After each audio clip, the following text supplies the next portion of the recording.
তিনটা সুযোগ তিনবার পিছিয়েছে, প্রতিবার একই কারণ। সে ভাবল, মানুষগুলো কি আমার সংসার চালাবে? তারা কি আমার বাবার ওষুধ কিনবে? তারা কি আমার ভাড়া দেবে? উত্তর জানা ছিল, কিন্তু তবুও তাদের ভয়ে থেমেছে। কিছুদিন পর তার এক বন্ধু, যে কিনা সবসময় চাকরির পেছনে ছিল, সে হঠাৎ একটা অনলাইন কাপড়ের পেজ খুলল।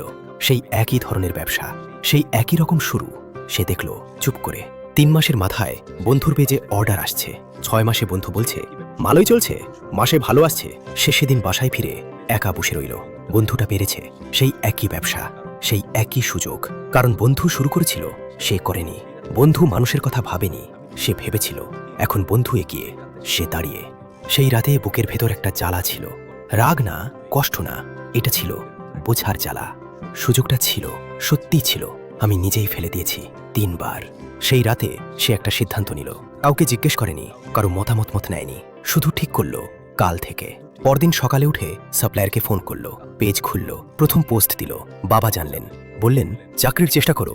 মা চিন্তা করলেন, বললেন লোকে কি বলবে? পাড়ার চাচা জানলেন, হাসলেন। সে কিছু বলল না, শুধু কাজ করল, প্রতিদিন চুপ করে। প্রথম মাসে অর্ডার কম, দ্বিতীয় মাসে একটু বাড়ল, তৃতীয় মাসে আরও। 16 মাসের মাথায় হিসাব বসালো। পেজের খরচ গেছে, মাল কেনার খরচ গেছে, ডেলিভারির খরচ গেছে। সব বাদ দিয়ে হাতে থাকছে 25 থেকে 30 হাজার টাকা প্রতি মাসে নিজের।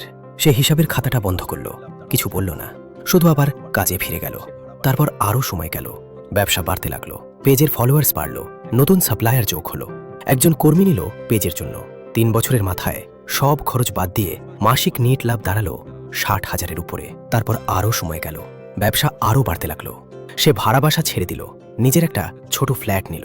প্রথম দিন সেই ফ্ল্যাটে ঢুকে একটু দাঁড়ালো, চারদিকে তাকালো, কাউকে কিছু বলল না, শুধু একটু হাসলো।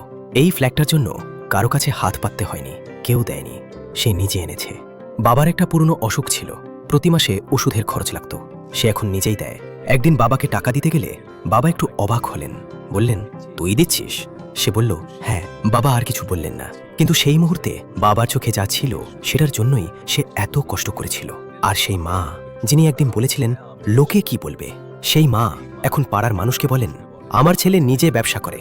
আর সেই পাড়ার চাচা, যিনি হেসেছিলেন, তিনি একদিন জিজ্ঞেস করলেন তোমার ব্যবসাটা কিভাবে করলে? আমার ছেলেকে একটু বলবে? সে বলল শুরু করতে হবে। আর কিছু বলেনি। একটাই প্রশ্ন, যাদের ভয় পাচ্ছেন তারা কি আপনার জীবনের দায়িত্ব নেবে? যে ছেলেটা 3 বার পিছিয়েছিল, সে 4র্থবার আর পিছায়নি। আর সেই একটা সিদ্ধান্ত তার পুরো জীবন বদলে দিয়েছে। যে ভয়টাকে তুমি প্রতিদিন লালন করো, সেটাই একদিন তোমার সবচেয়ে বড় শত্রু হয়ে যায়। বিজনেস লেজার, সিদ্ধান্তই পরিচয়।